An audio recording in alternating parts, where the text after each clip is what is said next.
I've been working on a new resource, Text Structure Jeopardy, and I'm really excited to share with you. And I want to give you a little behind the scenes look of as I'm finishing up on what I've been working on and just my thinking behind it.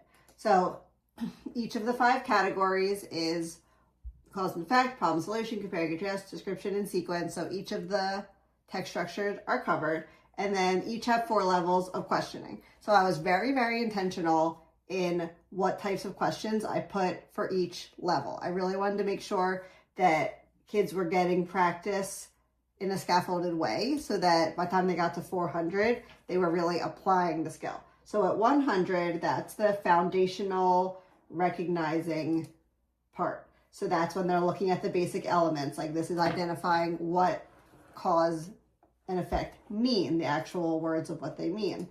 And part of my Jeopardy is that the questions phase when you go back so you can tell what you've already done. So if your class is familiar with it, you can go through them in any order, but if you're introducing them, you could go through all the 100s first, all the 200s first, so that 100 really focuses on recognizing the basic elements. Then when you move up to 200, you start to work on the signal words. So which phrase signals there's a difference in compare and contrast.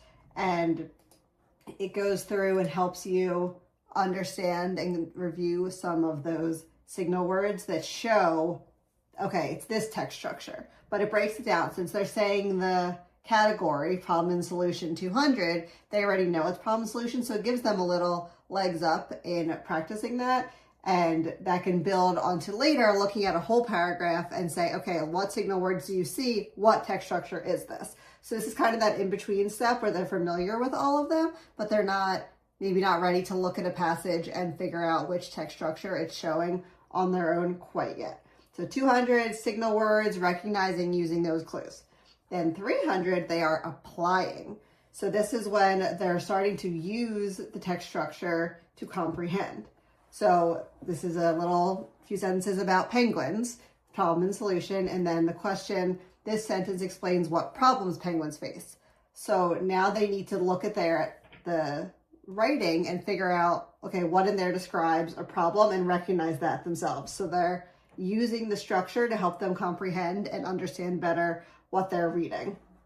So all the 300s are similar to that. They're working on that beginning comprehension. 400, we're moving even further. So they're not just answering something, they're explaining their thinking and using a lot of why. So we're not just identifying, it takes them a step further, and they have to talk about why. So why would an author choose description to explain echolocation? So that's more than just understanding what they read here. They're thinking more about, well, why is this the best text structure for this? What helped me understand it because it was written in a description type of structure? So this really helps extend their thinking and make their comprehension go a little bit deeper and take a step further of why. And then that is the perfect transition to doing passages. They can read something and decide which text structure is being used in that passage. So this is great after each has been taught, and you can practice, you can review, you can make it a fun game. There's a scoreboard in here so you can keep score while you're going if you want to do it with teams, and you can add the points as you're going. And it's just a great way to practice and have fun with it. So let me know if you have any questions about this or if there's any other text structure resources you're looking for. And I hope this helps you understand how the questions are scaffolded so they can work best for your students.